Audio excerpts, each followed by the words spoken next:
Salut, c'est le docteur Apollinaire. Nous allons voir un enseignement qui est très important et qui sème beaucoup de confusion entre les croyants et les personnes qui se disent chrétiennes. La question est, qui est l'auteur de la Bible? Cette question qui paraît si évidente et qui est si simple est très compliquée pour plusieurs à cause de leur théologie compliquée. Si tu ne peux pas répondre à la question qui est l'auteur de la Bible, alors tu ne sais pas le livre que tu as en main. Tout d'abord, je vais te dire qu'il faut lire 2 Timothée 3,16 qui dit « Toute écriture ou toute l'écriture est inspirée de Dieu et utile pour enseigner, pour convaincre, pour corriger, pour instruire dans la justice, afin que l'homme de Dieu soit formé et équipé pour toute bonne œuvre. » Ça dit bien toute l'écriture ou bien toute écriture est inspirée de Dieu. On sait aussi que inspiré de Dieu ici, c'est inspiré par Dieu. Donc, qu'est-ce que c'est en train de nous dire? Que c'est Dieu qui inspire toute écriture. Renversons cette phrase pour mieux la comprendre. Dieu inspire toute écriture afin d'enseigner, afin de convaincre, afin de corriger, afin d'instruire, afin de que l'homme soit formé et équipé pour toute bonne œuvre. Ce verset a vraiment beaucoup d'informations. C'est en train de nous dire que l'écriture vient de Dieu, la parole vient de Dieu. La parole vient de Dieu, pas de Jésus-Christ, de Dieu. Et Jésus-Christ, lui, il fait la parole de Dieu. Il dit, je suis venu faire ta volonté, je suis venu faire ta parole. Dieu est l'auteur de sa parole, Dieu est le propriétaire de sa parole. C'est grâce à Dieu que nous pouvons parler, c'est grâce à Dieu que nous pouvons écrire, c'est grâce à Dieu que nous pouvons penser. C'est grâce à Dieu que la Bible existe.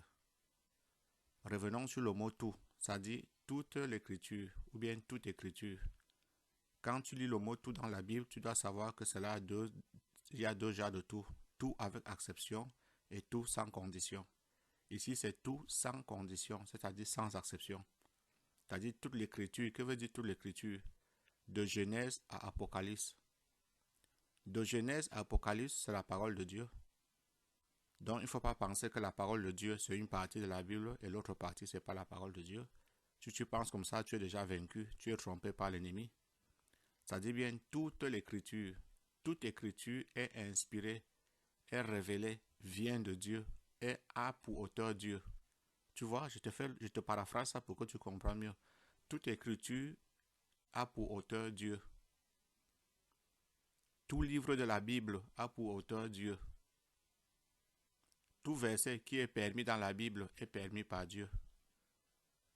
Même quand le diable parle dans la Bible, parce qu'il y a les passages où le diable parle dans la Bible, c'est Dieu qui permet ça, sinon ce ne serait pas là-bas. Dieu est l'auteur de la parole. Donc il faut comprendre. Un autre jour, nous reviendrons sur ce verset parce que vraiment ce verset a beaucoup de choses à enseigner. Ce verset a beaucoup de choses vraiment à enseigner. Et ça nous dit que l'écriture c'est pour nous enseigner. Tu dois te laisser enseigner. Tu dois laisser que la parole de Dieu te convainque. Tu dois laisser que la parole de Dieu te corrige quand tu es dans l'erreur.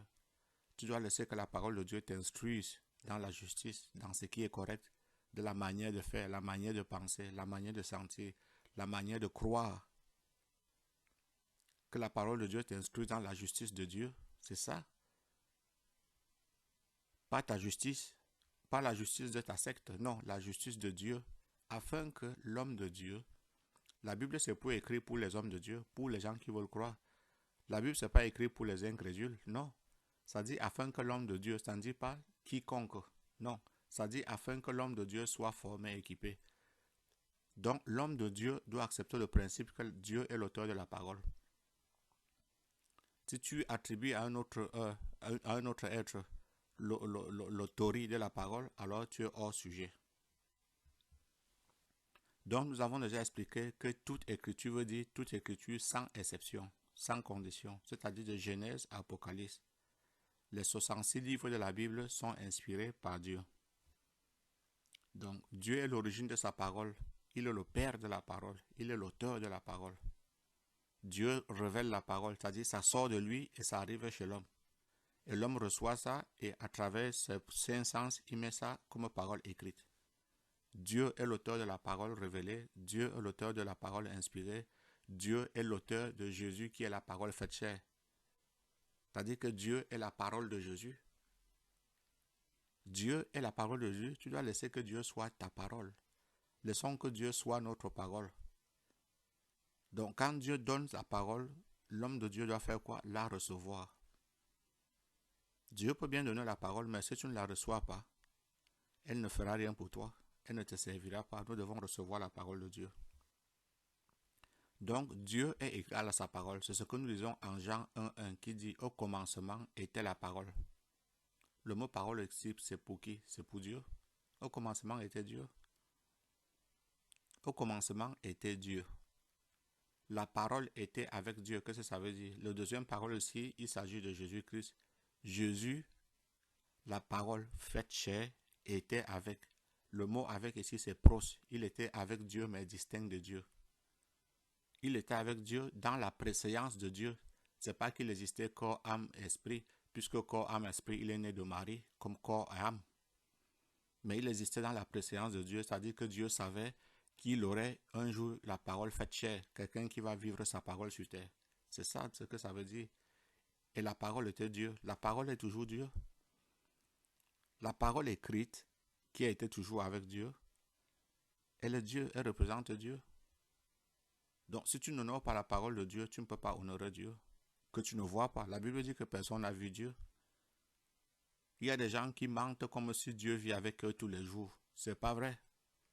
La Bible dit que personne n'a jamais vu Dieu. Personne n'a jamais vu Dieu. Nous avons vu le Fils de Dieu, mais nous n'avons pas vu Dieu. Jésus lui-même avait enseigné ça. Donc, Dieu et sa parole sont un. Dieu est sa parole. Hein? Et Dieu s'est manifesté à travers la parole. Donc, Dieu est l'auteur de la Bible. C'est si simple. C'est si simple. Il faut donc commencer à étudier la Bible d'une manière sérieuse au lieu de perdre ton temps. Que Dieu nous bénisse. C'était le docteur Apollinaire.